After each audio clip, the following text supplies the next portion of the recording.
Right, welcome everyone. Really nice to see all of these familiar faces as well as the new ones here. I'm really excited about this chat. Malte, thank you so much for being here. Yeah, thanks for having me. And we have one question that we start off each fireside chat with. It's a really general question that we have for every of our guests. How did you get into computer science at all? Oh my goodness. Do I have to say the year and age myself? No. No, so I am from a town north of Hamburg, and I got a job when I was 14 years old at a software company, and this was still when they were actually distributing floppy disks. And my job was to label them and print out the manuals and then package it up for the mail. And at some point, that was right around the corner when the very earliest websites were being developed. And while everyone there was like a math PhD, and at the time they were actually working in Smalltalk, if you've heard of that, and no one knew how to make web pages, so I kind of just picked it up. Okay, so really early on, and that interest stuck with you. Just giving a brief overview, Malte spent about 11 years at Google, and then his latest role as the CTO of Vercel that most of you probably know.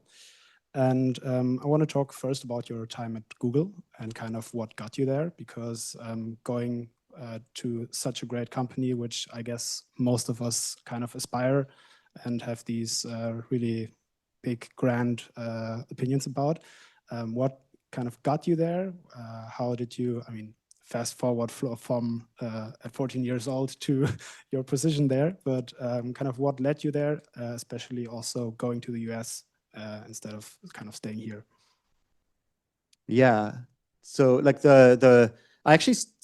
actually a really funny story. So I started at Google in Hamburg, Germany, and as this was in Germany, you start, I think, always on the 1st, which is like a random day of the week, which Americans think is weird. But it was so I think it was a Friday, and I had my first ever of my life video conference. So this was like in 2010, and I was very excited. And in this video conference, I was told that they would close the engineering office in Hamburg, Germany. That was later at 4 p.m. on my first day. And then I wasn't being let go. I was just being given the choice to find a new team. And in hindsight, this was really cool because first of all, I didn't have any choice at all what to work on in Hamburg. Obviously, they were working exactly on one thing, which was keeping the MySQL database at the time that was running Google AdWords alive. And so now you're on the inside, you understand what everyone's working on, what's exciting. And so I got to basically pick a team, and then I ended up picking a team that was in Mountain View at the headquarters, and essentially just stuck out the year in Germany to qualify for L1 visa, and then moved over. Which team was it that you ended up working on? So that tells you a lot about me being smart. It was the team that would eventually become Google+. But the lucky thing is that because it was so well funded, I was working on front-end infrastructure. And so we just had many people, and it would be able to build really cool things. And so the thing I actually built, kind of my first large project, was a JavaScript framework called Wiz, which now is used by essentially every Google consumer product, and is actually kind of public information that exists as of recently. Google announced in some weird fashion that they're merging with Angular, but I don't think it's true. And then I built the micro front-end serving system for all kind of newer Google products. And so we were doing this just for ourselves, but eventually the team that I was on actually still exists. So even though Google Plus team has been shut down for whatever, 10 years, they turned that into what then would become Google's product infrastructure organization. So infrastructure and especially front-end has always been thematically very close to what you're doing. What from that point led you to go to Vercel? Yeah, so I definitely stuck with the infrastructure for a while. What was really interesting that the very last year that I worked at Google, I was still doing, another funny story, the VP at the time, he was being promoted to being the VP for Google Search. And he was my manager. And so he told me, hey, Malte, I need you to rewrite the Google Search front end. And I also need someone to lead the desktop search team. Desktop as in like, whatever you use on your laptop, google.com. And so I was like, cool, that sounds great, let's do it. And then actually, so he was actually being kind of sidelined 3 weeks later, and so the plan to rewrite everything was shelved. But I got to like run the consumer product for a year. That was actually really, I mean, it felt like being like back in like your first year out of college where you know absolutely nothing and everything is new and exciting. And at the same time, Google had just ignored desktop for 7 years. And because of COVID, it became really important, right? Because people were stuck at home and using laptops way more and not so much their phones. And so we had to reinvent how to measure like being successful on laptop, because the metric that the teams were using to launch was based on the assumption that what's on your screen is what you are interested in, which obviously is true on your phone, but it's not true on desktop. So all the metrics, for example, were completely messed up. And we kind of had to do that from scratch. And so I was basically learning how to do these things and also figuring out for the company at the same time, which was cool. And this experience, or let me phrase it differently, which parts of your experience at Google kind of contributed to you going to Vercel, and maybe also what learnings could you take with you that were essential from your time at Google?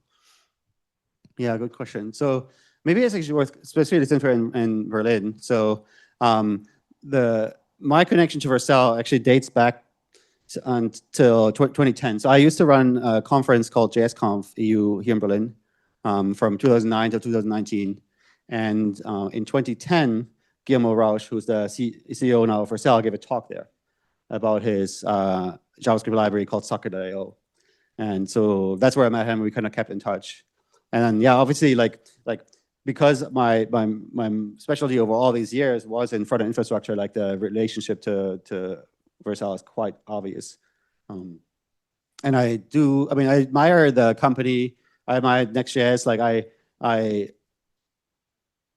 Although I obviously worked on different stuff at Google, I always try to kind of keep some connection to what's actually happening in the real world. And so I thought it was exciting to work at that. As I was, one thing I've said many times is that you leave companies for reasons. Like I was kind of bored.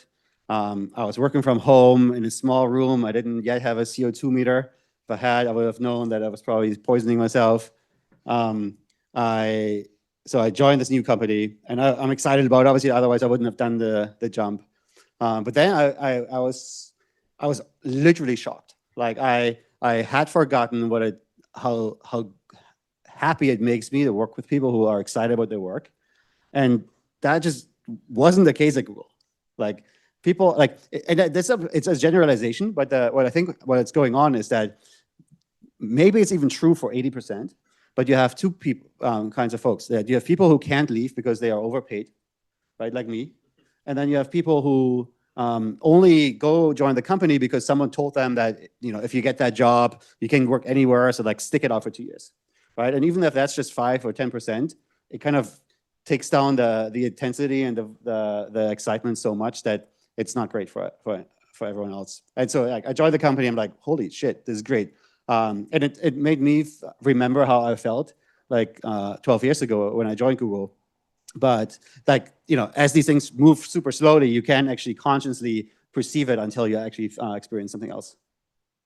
And also you started your position in beginning of 2022, if I'm correct. And your tenure as the CTO of Vercel has really perfectly coincided with the release of ChatGPT, which was in November 2022. How did the subsequent rise of LLMs and AI in general kind of change your approach to the role, and also the shift of, or maybe has it shifted your focus from Vercel's core business, because LLMs and AI really made a big impact in the space, and how has it changed your approach? Okay, so many questions here. I think when ChatGPT happened, we went through a process very similar to, I think, many companies. We were asking ourselves, like, yeah, I mean, what does it mean to us, and what should we do, right? And in hindsight, I'm very happy with our reaction, and it's something I really hope most companies kind of achieve eventually. So we were trying to, like, we early on said, okay, we don't want to do random acts of AI. So like just add random shit to your product that's AI based, but no one wants, right?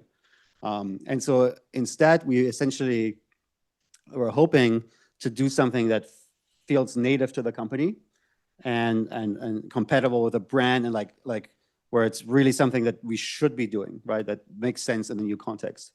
And so it really culminated in two different products. One is the AI SDK, which I think has become super popular for people who are building AI apps with TypeScript. Just quickly, who here, first of all, knows the AI SDK and who has used it? Maybe just a show of hands. So I think that already says a lot. Yeah, by the way, it's made in Berlin. So if you ever want another interview guest. We actually reached out to Lars. Yeah, once. Lars is a very busy person. He takes his job very seriously. It's very hard to maintain a popular open source project. But yeah, so that was one. And we're at heart like a framework company. But on the other hand, like, so with Next.js is like whatever, like an 8th generation web framework. Like when it was designed, it was perfectly well understood what a web app would be. And so you can basically, and how people build them. And so you can really build stuff that like deeply support that process. Whereas still in the AI space, and I think it's even still today, it's true that you don't understand kind of what even an AI app is, and you can't like raise the expectation level to infinity. And so we were seeing there were, like early frameworks like LangChain, which were like very abstract. And again, like that's not the right approach, in my opinion. If something's like, if you don't actually know what you want to do, right, then your abstraction is most likely wrong. And so that's why we built something that's quite low level. Okay, that was just one. The other one, the other product that we built was V0, which actually shipped in the summer of 2023. Or no, sorry, 34. So like 6 months after ChatGPT, where like I think everyone at some point said, okay, holy crap, these great things are great at making text. Can we make it do web pages, right? And I think the answer was basically no, but like we at some point figured out how to do it, and so we built that product, right? And I think again, like, what if not making apps, web apps, as an AI product should be something that Vercel is doing, right? And so again, I think we have these two products that are kind of very native and very compatible with what we should be doing. Yeah, I do actually remember trying out V0 the first time in summer 24, and it really felt magical at the time. And as you already mentioned, as a frameworks company that made Next.js, hosting Next.js was the obvious product to go down that road. And what do you see as the kind of productization route for the AI SDK? And V0 seems more easy and more, I guess, natural to see as a product, but the AI SDK as a product that you've built is a framework. And how do you think that approach of kind of productizing it fits into Vercel's plan at the moment? Because I already saw it's something relatively new, if I'm not mistaken, that you can actually use AI models through Vercel billing. I think I saw the Grok models being used through Vercel. So kind of taking hosting of this, not framework per se, but taking hosting to this product. Yeah, so I think the making AI models available through Vercel is that might be a business model, but it's not a very good one. So we actually mostly do that because we want to reduce the friction of using AI. So we have two things. We have a marketplace where you can essentially sign up for Grok and a few other providers through the marketplace. But I think actually more interesting is that we, and this is super new, it's still in alpha, we shipped an AI gateway, and with that gateway, you get access to essentially every hosted AI model on the market with a free tier. And so we actually mostly do that so that when you, I don't know, if you want to try Gemini or OpenAI or Anthropic or Grok or FAL or, you know, whatever, like there's so many of them, you don't have to like go there, sign up, give them your email address, get an API key, but we really kind of like are trying to make AI programming accessible to everyone and are, and respectively, you know, reduce the friction. And, you know, we are going to eventually sell that, but we got to make margins in the, like Stripe, right? So unless you build like, buy $10 billion worth of AI from us, it's not going to be such a great business. But like, so to answer your question, the answer is actually super easy. So the, I think, and the business model of Next.js is that we're going to make Next.js as large as possible, and some percentage of Next.js applications are going to run on Vercel, and that's what's monetized, right? And so we're really trying to make, you know, we're not trying to host as much of Next.js as possible. We're trying to make Next.js as big as possible, and then get some chunk of it. And the similar thing is, so already, you know, if you're building an AI SDK application, you know, it's in TypeScript, there's a high probability actually that you are going to run it on Vercel, but obviously you don't have to. And so for now, it's essentially monetized very indirectly, so through some other app that you happen to be on Vercel. I think what we are looking at, although no one has started writing any code in that direction, is that like you can imagine that if there is a more first-class way to make agents in the AI SDK, then you could deploy them by themselves. And maybe that's something where you can essentially deploy an AI SDK application directly to Vercel without wrapping it like another framework. So that will be how we would monetize it. And that's generally our philosophy, that we're not an open core company, right? So these things are truly open source, and you're free to use them wherever you want. But we're trying to also provide a service that's hopefully really good that people then choose to use. So with all of these different ideas and possibilities floating around, how do you evaluate which directions are interesting to pursue and which are worth the engineering and the product effort to kind of go into?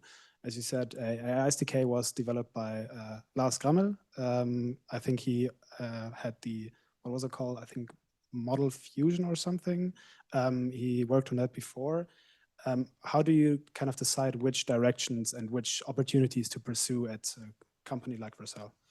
Yeah, I think, I mean, the story with Lars is more precisely that we started the AI SDK, and then we found his library, and we were like, there's almost no overlap, but the philosophy was very similar.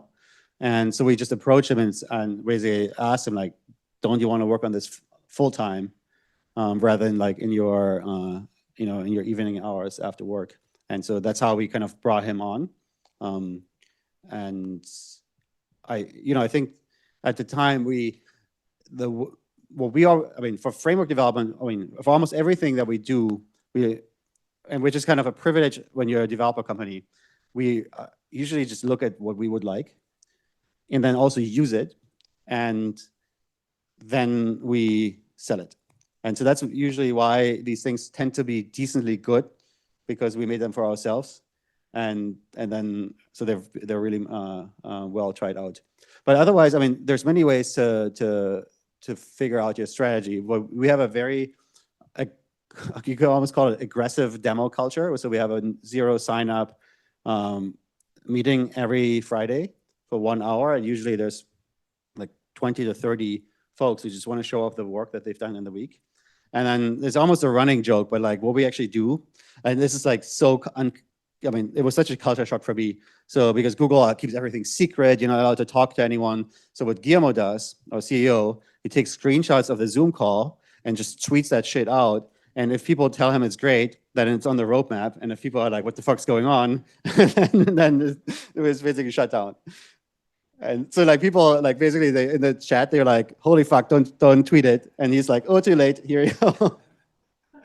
So really developing on the market and on X. So did this kind of motivation and this approach also inspire V0? Yeah, I think I mean, the way when we were building V0, because I think I mentioned this already, like the idea was kind of obvious, right? Like these things make text, they should be able to make web pages. And then we actually had a small offsite in San Francisco. And so another Vercel engineer from Berlin, his name is Shu. I still remember actually, because I sat in the office with him, like he was there and he was like, raised his arms like, guys, I figured it out. And so like what he did was this was in ChatGPT 3.5, which was really dumb. But he figured out that if you ask it to do Tailwind, it was doing at least decent job. And GPT-4 with Tailwind was actually quite good.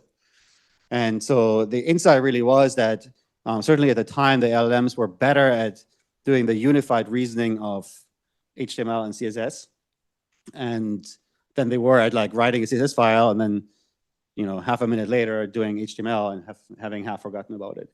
And so once we, but one interesting thing was then, like from that moment on where we had it kind of working, because we were at the time thinking, okay, we figure out the AI, that's surely the hard part.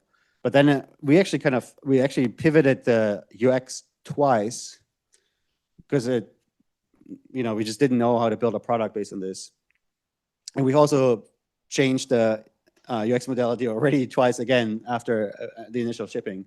And so that was actually really interesting to like see how important the user experience is for AI products, which I think is also a genuinely interesting insight when it comes to like being just a GPT wrapper, right? Because yeah, V0 is literally, I mean, we just, it's very sophisticated now, but like we just published a blog post about how its AI works. But while there is knowledge and there's a custom trained model, in the middle is essentially an unchanged frontier model. And so it's just a wrapper of that, quote unquote. But like, it's substantially better than prompting Claude or ChatGPT for this, right? Like, so there clearly is a lot of value. Yeah, I actually want to get into that in a bit. Before though, I want to talk a bit more about the different bets that you at Vercel made in the AI space. AI SDK and V0 are really popular products. Everybody uses them. Most people know of them. Maybe which of the bets and kind of chances you took in the AI and LLM space did not pay off? Which approaches did you try out? Which didn't really quite work the way you expected it to? Or has it been just flawless so far? That's a good question. I think I think we try to iterate quickly and really quickly find out that something isn't gonna work, and then also if the Guillermo tweet gets less than 1,000 likes. Yeah, I mean exactly, right? So like that's the early check. I think what I can give you as an answer is when we first kind of effectively wanted to pivot the company to AI, we tried, I mean, luckily we tried two things at once. We tried having a dedicated team, and we tried telling everyone you need to ship AI products. And initially, the dedicated team worked, and it made the SDK and it made V0, and the other part of the equation didn't work. And I think the lesson there is that certainly when technology is early, you do need the depth. You can't just tell everyone like, you still have a day job, but like you also need to ship some AI features. But I also think that in 2025,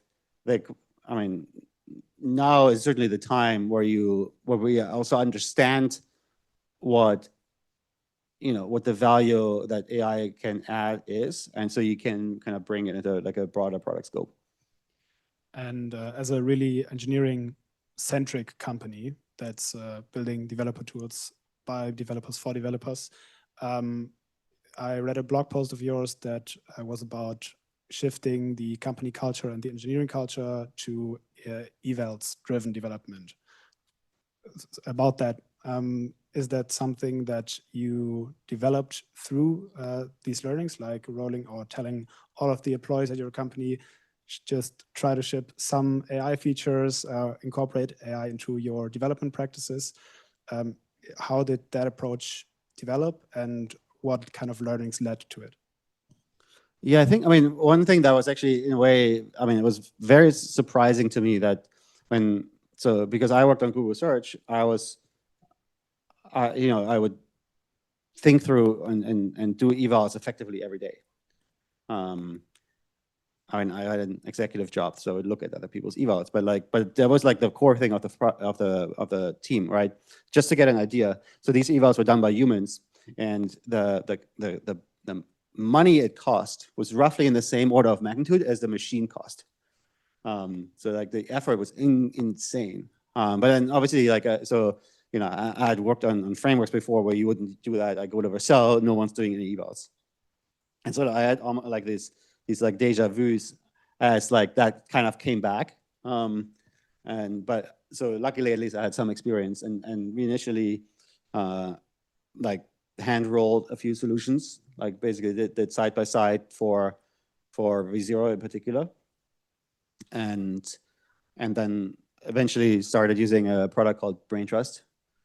And so I mean I would, we're certainly still in the learning phase how to do this well, but we gotten pretty good. We have actually the blog post I just mentioned that introduces our model architecture has one eval in it. When that eval is almost like a unit test. So the eval is essentially, I'm going to do this generation task, and you're generating code, and the code is a Next.js app, and the eval is that it compiles with TypeScript TC, and when you run it, it has no errors, right? So that's an objective measure. Now, does it tell you whether your application looks good? No, it might actually be empty technically, or like the smallest possible, hopefully not. But it is a good start, and it's something we do hill climb, right? Where so on that same eval, Claude Sonnet 4 score is a 64. So which also means, or like something in the 60s. So like basically 100 minus 60 is how the percentage that the apps that it generates just plain like objectively don't work. And so we kind of hill climb that up to 93%, which is like pretty meaningful. And so that's really, really nice thing to be able to do. But obviously, like it doesn't capture the entirety of the capabilities. So we're certainly still trying to figure that out. Yeah, so let's get into it. I thought your blog post on the V0, I think you call it composite model architecture. I thought it was really, really interesting. Maybe for those, because it just happened, I think, a few days ago or something, or weeks ago. For everyone that's not familiar, could you maybe quickly break down what you shipped and how it's kind of impacting and enabling all of the people here? Yeah, so from the outside, what we shipped is the model that is underlying V0 as an AI model that you can use yourself. It's using the OpenAI API, so that whenever you have a place that can consume the OpenAI API, you can use this model. The most widely applicable one is that you put it into Cursor. So in Cursor, you can go into Cursor settings, model, and then there's the OpenAI section, and you basically just paste our API address, and you paste our API key, and then you can use V0's API directly in Cursor. And as I was mentioning, it has substantially higher evals on web dev tasks than the base model. So I think it's an interesting choice. And it's basically a out-of-the-box V0 that you can just call via API with, I saw on the blog post, retrieval augmented generation, RAG, for a lot of up-to-date documentation and up-to-date of the frameworks and dependencies, but also using the state-of-the-art code gen models in combination with a custom model that you developed, which is for bug fixing, if I'm not mistaken. And how did you kind of come up with this approach? Was it just by iterating on V0 and trying to kind of get the best out of the product and having this V0 API as a, let's say, byproduct of it? Or was that something that you developed purposefully and were working on simultaneously? I mean, because it's literally the same model as what the product uses, like we were primarily trying to make the product better, right? And eventually decided that we would ship an API as well. Like, so I already mentioned the cursor use case. The other use case is basically that we see a lot of demand for companies who want to build like specialized V0s, just like people, just like you have a ChatGPT wrapper. Maybe you work at, we're in the Contentful building, right? So if you're a Contentful, maybe you want to have a tool that allows people to build like the head for your headless CMS with a prompt, but specialize in knowing the Contentful APIs, right? So similarly, there's other like other CMS providers or like shop system. Anyone who like has like a need for building web applications might be interested in using the model, right? So that's why we made the strategic decision to make it available. And we are fans of kind of commoditizing ourselves. So we'll see what who knows what we will do. So that's like that's the reason why we did it. And then but otherwise we just wanted to make V0 as good as possible. And I think the reason why the composite architecture I think is really powerful is that it almost certainly makes no sense to train your own frontier model. Even if you could, right? You need to commit to essentially entering a treadmill where the day you're done, you have to go and make the next one, right? Because 2 weeks later, like one of your competitors is going to ship another model, and so you need to start making the next one, right? And so even if let's say you have $100 million to spend, you need to almost treat it like OpEx, where you have the next $100 million, right? And so like that seems not like a great move. And so we definitely decided that we would have to use a frontier model in the generation step. But then also we realized that the frontier models actually weren't doing a good job. And the question was basically how do we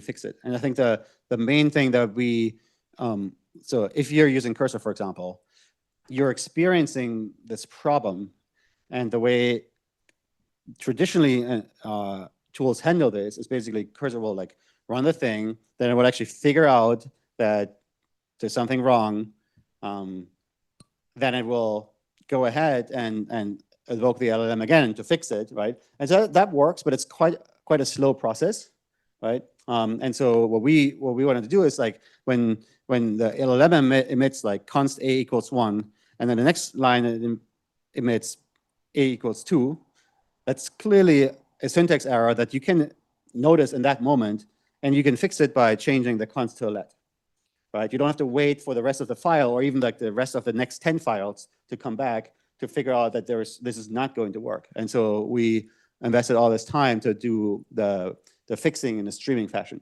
So ideally, by the time that the model is done with the entirety of the work, the program's already in good shape. And so that's what we've invested in, and then basically we just at some point decided to wrap it in what can be consumed as a model.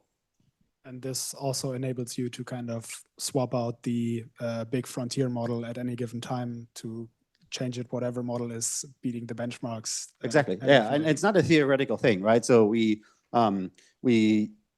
use, so today there's a model switcher, right? And you can use version 1.0 of our model, which is Sonnet 3.7. You can use 1.5, which is MD, and those are like tailwind sizes. So the mid model is Sonnet 4, and the large model, actually we started out with Sonnet 4 Opus, but it wasn't good. And then we switched it to Gemini 2.5 Pro. And that's like good validation that the architecture actually works and you have that flexibility. And this kind of, I guess, trickles down to a lot of implications on the V0 product.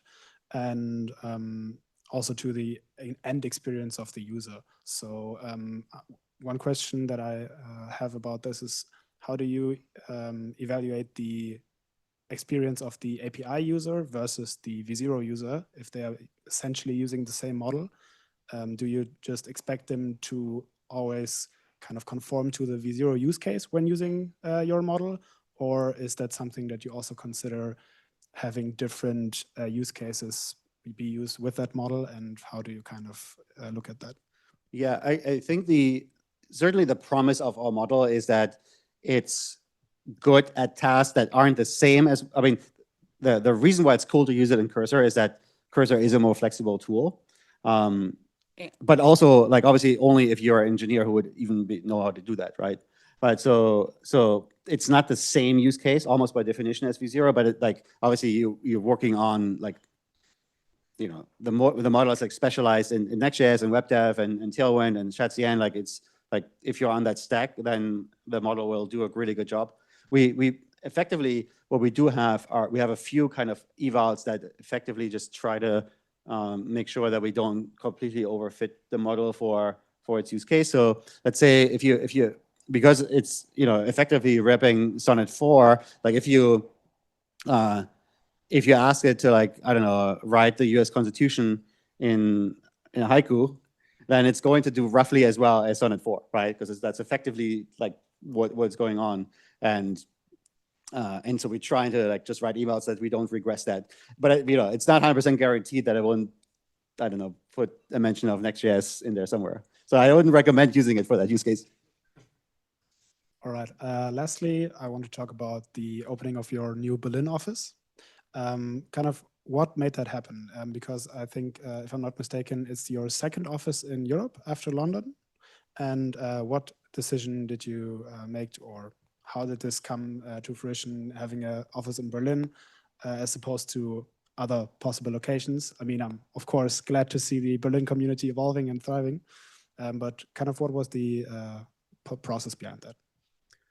Yeah, I think that it really and I think it's actually true for many companies, like Vercel kind of technically had an office a long time ago when the company had like 10 employees, but then it grew extremely, like it grew from small to like mid-size-ish during the pandemic. And so respectively, we hired people wherever they were. And, you know, like we now have an office in San Francisco, but we actually only moved in, I think, March last year. And before that, we were like in a WeWork. So it's still like, it's new for the company to even have offices. And we actually, I think in New York, we had a place earlier.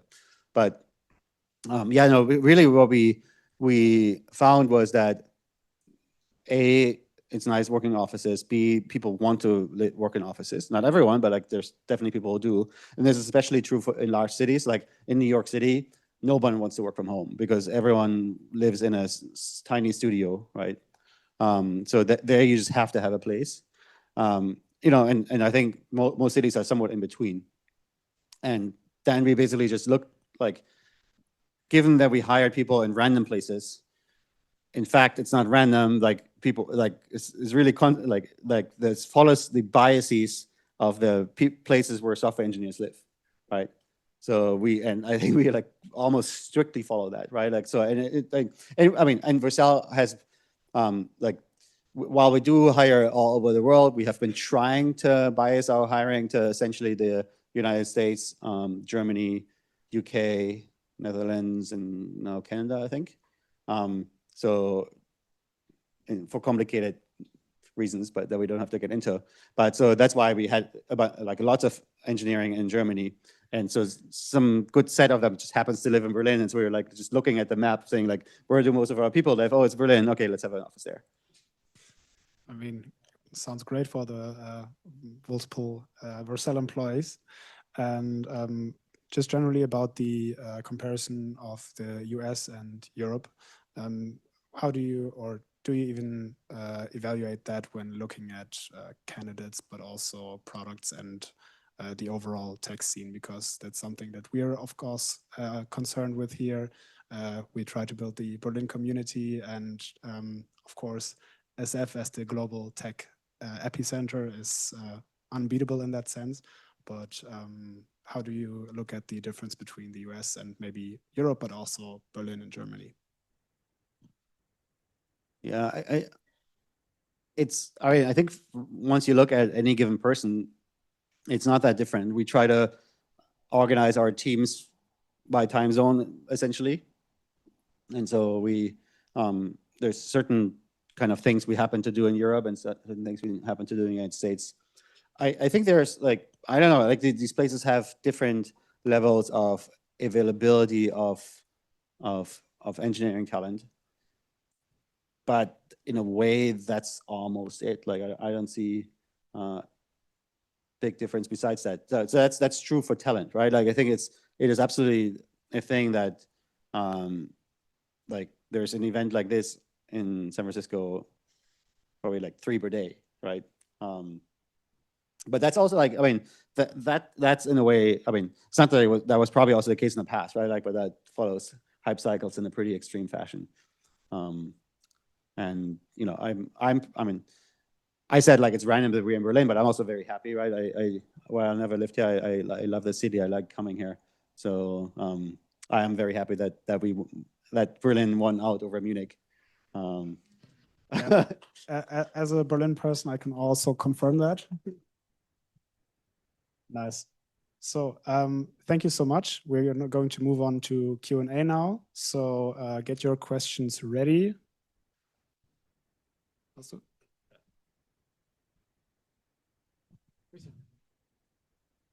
Hello. In the beginning, how did you get hiring or like getting teams working across different countries? Like, did you just decide to hire in groups, or like, I don't know how it worked in the beginning, if it's just one country or across the world? Yeah, I mean, when I joined Vercel, which is like 3 years and 4 months ago, I think we had 80 engineers, and we had just hired the first 3 engineering managers. And so like they were basically still onboarding. Like they were before me, but like they were still onboarding.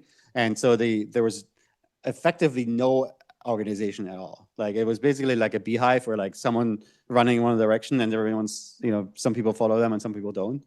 So that's kind of where this comes from. And then we were like at some point we were, you know, thinking about how the organization should be built. And coming from Google, I was like used to having like a reorg every 6 months or so. But I was like, okay, this isn't actually, it's not a reorg, it's like our organization, where we're like, for the first time, we're like kind of bringing some structure into the company. And yeah, and then we basically try to find cohesive teams that are the same time zone. But there was never, like, it's still difficult, like we're too distributed to have teams that are constrained to one location. And so that's just not even in our SF alpha, it's not a practical matter. And so yeah, we just try to do time zone based matching. Hi, I'm Priyanka. Very nice to have you here. My question is related to V0. You mentioned that you changed the UX of V0 3 times.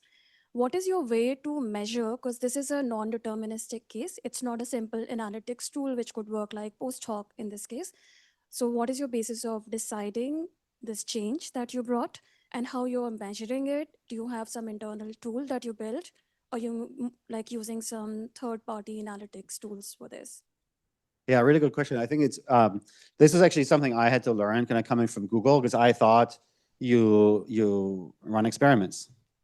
And there are actually 2 companies that are good in that way. So there's Statsig and Growthbook, who do they're both folks from Meta, who were essentially bringing the tools that they used in their career there into the broader market. And we do use these, but the thing I had to learn is that in the developer space, your user base is too small to effectively run experiments like this for anything but kind of the absolute top of the funnel, right? That works, but you can't really run an experiment on a SaaS product, especially if you, for example, want to break it down only to your paid users. There just isn't, there aren't enough of them. That data is going to be effectively worthless. So having said that, on V0, we very, very closely track the in-product feedback. Every single time you press downvote or upvote or give any type of feedback, like it goes into a Slack channel, which is like religiously read, and we try to kind of get conclusions from there. Another thing, and that's I think that probably generalizes to many AI products. There is strong willingness to pay, but also because people pay, they get really mad if it doesn't work. And so V0 is very, very sensitive to quality changes, both in terms of growth trajectory and churn trajectory. And so for better or worse, you actually know really quickly if you mess something up. But then, at the end, like because you were asking about the big UX changes, that was mostly done with conviction and not so much trying to like A/B test between two versions. I don't really believe in that, to be honest. Hi, Andreas here. Thanks for doing this. Vercel is quite known for good DX. And now that more and more code is done by agents, by CodeGen, by Cursor and co, do you have like similar mental models for like agent DX, or like how to make sure that these kind of things prefer Vercel? Yeah. I mean, I think it's definitely important to think about in this space how agent users are different from humans and optimize for them. And I'll give one example. When you trigger first of all, the agents love our CLI. The agents in general love CLIs in a way that I think humans don't necessarily do. And with the Vercel CLI right now, if you trigger a build, what it really does, it says, thank you, here's a URL where you can follow the progress. And that's it, right? That program terminates and just says, go to this URL to figure out what's going on, which makes a lot of sense because eventually also we'll give you another URL because really what you wanted to go was go to like the preview deployment, right?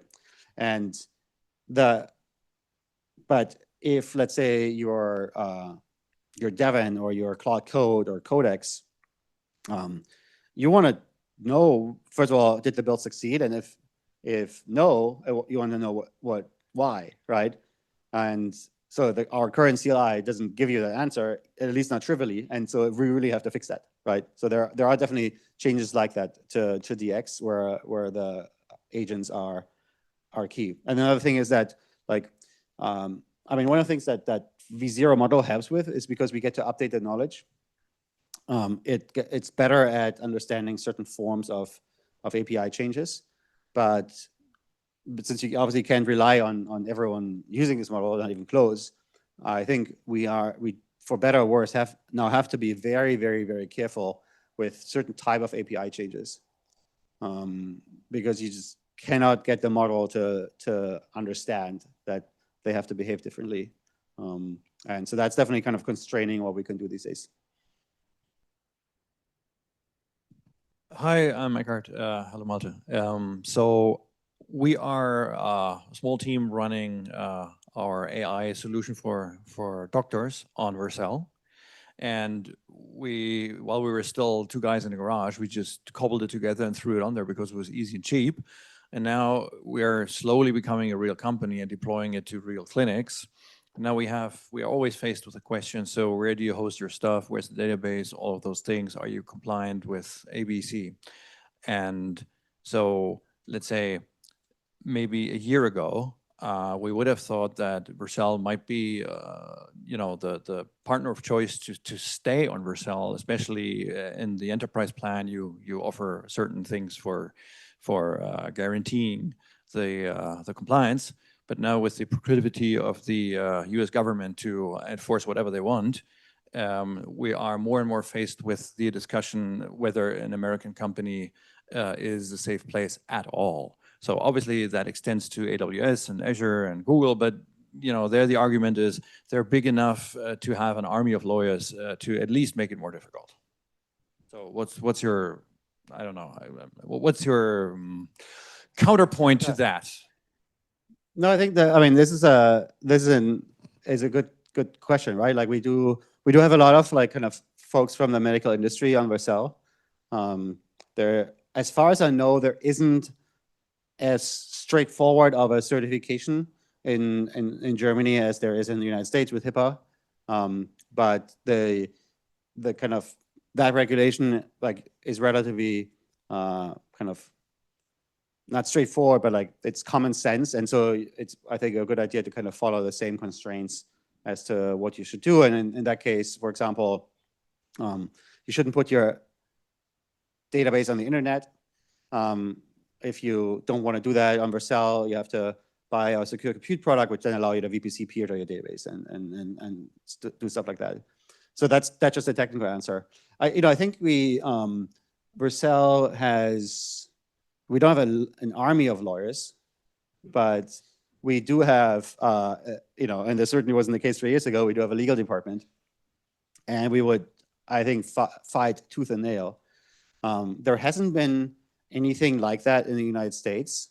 We actually do have interesting run-ins with governments around the world on somewhat regular basis that has a legal department involved. The most recent one, speaking of arbitrary government action, has been in Spain.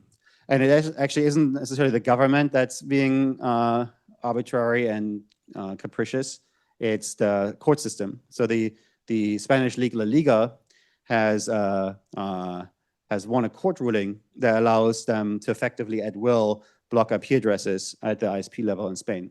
And we, like essentially every other CDNs on the planet, use a somewhat small number of IP addresses that with Anycast to serve the content that we do. And so someone finds some website that does soccer or football streaming, then they go to the court, and even though they could technically do SNI blocking, they just nuke all of Vercel off the internet, which we don't love. And so we were trying to work with them, but yeah, so we were, it's a interesting legal situation there. So yeah, I think the as you say, it's a broader question, right? Like it does indeed extend in our case to AWS, which is our primary cloud platform. And what they do, so I think this is actually, so AWS currently is building a dedicated cloud for Europe that is where you literally cannot use the same AWS account, right? So it's completely separate system, but still, it's very hard for them to not have any ties to this company, even though it's a European entity that owns everything. So I think it's effectively an unanswerable problem, but I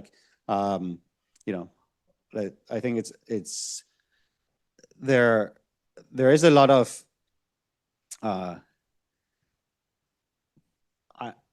I think there's reason to be optimistic that it won't come to the worst outcome in this case, because I think this army of lawyers from 3 of the top 5 companies in the United States is effectively, at least on our side and all of your sides. So I think it's quite likely that we'll come out with a situation that will be reasonable in the end. Evening, I'm Puneet. Thanks a lot for your insights so far. One area where I deeply resonated with you was how you described going from a mature organization where there are set processes and rules to a scale-up like Vercel.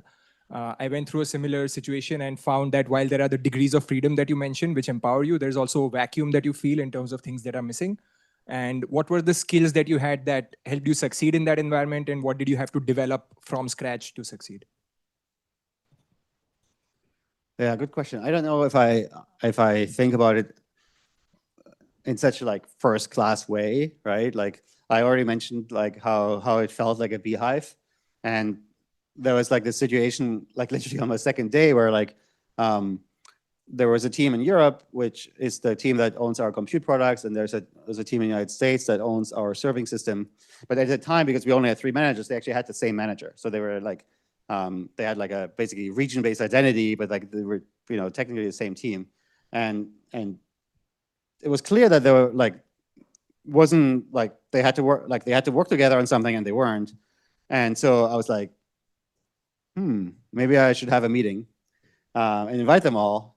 And so like we had a meeting and they worked it out. It was not a problem at all, right? And so the afterwards I got like Slack messages. Oh my God, Malte, you're so good at this. Holy shit, no one thought about having a meeting. And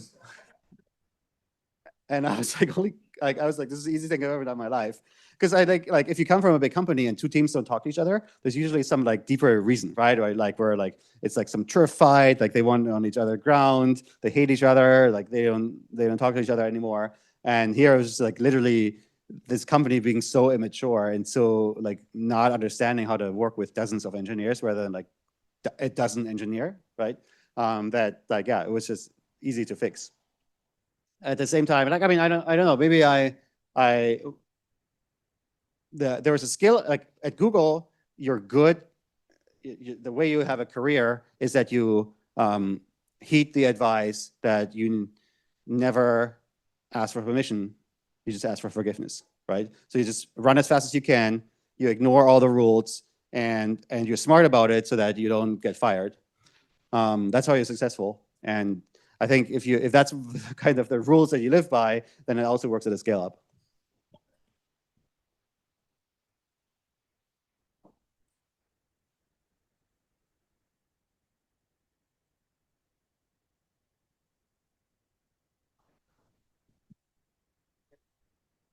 From your career at Vercel, do you remember a moment where you were like only at Vercel? This could ever happen? Like, yes. Let me see if I can think of a concrete examples. But what I really, I'm always just incredibly impressed by the hackathons that we do, and by kind of the outcomes that people produce in a very short amount of time.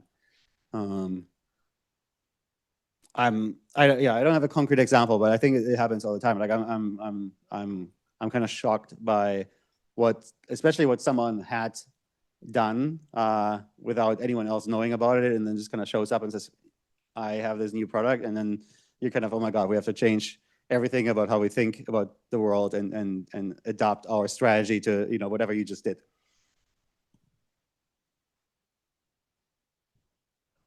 Can you hear me? Okay. Yeah. So you have worked at Google for a while, so I think you maybe thought a bit about search, having worked at Google Search. And I was just wondering, what do you think about Google Search today? Because even the people I know at Google, they say it's like Goodhart's law in action, where everything is like failing a bit. And kind of connected to this question, how do you personally, if you look up some new information, do you search it on Google, or do you maybe, for example, I use a paid search service. I don't want to make an ad because I invested in them, but I use paid search, you use ChatGPT, or what's your, like, how do you find information, and how you as a CTO would, if you don't like how Google has evolved, how would you prevent that as a CTO? I'm not sure I understood the last question there. What is it? What's the first question is, how do you like Google? I got the first question. Yeah, but then if the answer is you don't like Google, how would you prevent that as a CTO at Vercel? If you like Google, how would you like do it the same way, I guess? So what do you see as your responsibility as a CTO to kind of steer the company as well?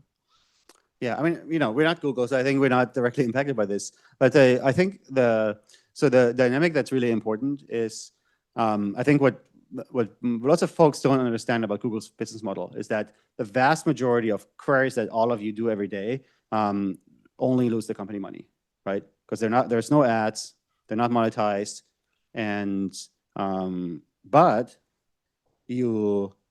they help building a habit that you keep using the product and you use it for the monetized queries, right? And so it's October and you understand you need new car insurance. So you go to Google and you search for car insurance, and then you click and Google gets $50, right? Or you're looking to buy a new car, or you're looking to buy anything, go on vacation, right? It's in your muscle memory. Okay, Google did a good job teaching me about playing guitar. They might also be great at booking my holiday to Thailand, right? So I'm gonna go to Google, and I click the Google Flights link and they make some money, right? So it's very, very important for them to build that habit. And what's going on now is that LLMs, they're particularly good at knowledge queries, and the knowledge queries are the ones that Google makes no money on, right? And so that's why what you see today is that while, I mean, certainly in my habit, you have these knowledge queries shifting to LLMs, that has no impact on Google's revenue because people still go to them for the stuff that's actually monetized. So good for them. But obviously, like over time, the habits change, and I think eventually you'll have the LLMs all be really good at commercial queries as well, even though right now they're pretty bad. But that's going to change, and so I think there's a real threat for Google as a company to lose a bunch of traffic. I think it's almost inevitable. And I don't think they've done a good job on Gemini. I think they're doing better on the AI mode right now. It's fine. It's not too bad. So yeah, I think that's the situation. I still don't quite understand what you were asking about, how this applies to Vercel. I think what we are seeing is because I think the engineers are early adopters of AI. We are seeing substantial traffic coming to Vercel.com from ChatGPT in particular. This traffic is very, no one clicks through because they want to answer some question about that it's on our docs. And we're very happy, why would we want anyone to know our docs? It's great if ChatGPT can answer the question. But the people who then eventually they okay, I want to deploy my Next.js app, and ChatGPT says, great, you can go to Vercel.com. So what we see is we see a lot of traffic, and this traffic converts extraordinarily well. So I think as a business, we're really, really happy with this development. And I think it's an interesting question, how do you influence AI systems in a way that maybe in the past you would have tried to do SEO, but that's certainly something that's still emerging, how that works. Okay, last question. Hi, good evening. I'm curious to understand, how do you think about the future of V0 in terms of the competition? Because we can see the model companies moving into coding, the vibe coding companies moving into models like you or Windsurf. And on the point of Windsurf, we can see the issues of dependency with them being cut off by Anthropic from cloud access. I'm just curious how you think about this whole development in the future. Thanks. Yeah, I think it's really cool that this is such a competitive space, and everyone's kind of challenging each other and outdoing each other and really pushing the state of the art. So I think it's just as a person right in the middle, I'm really enjoying it, and we'll see who comes out ahead. I have zero doubt. Even if we end up losing out, and I think I have high confidence in us being able to go to build good DX and to do it better than certainly any of the model companies, right? They invest in coding because it's working, but it's not in their heart, right? At their heart, they're research labs that want to get usage on their stuff because that gets them more data. But I think I have zero doubt that they will move on to something else once the models are actually good at this else, and then we continue to be focused on the technology ourselves.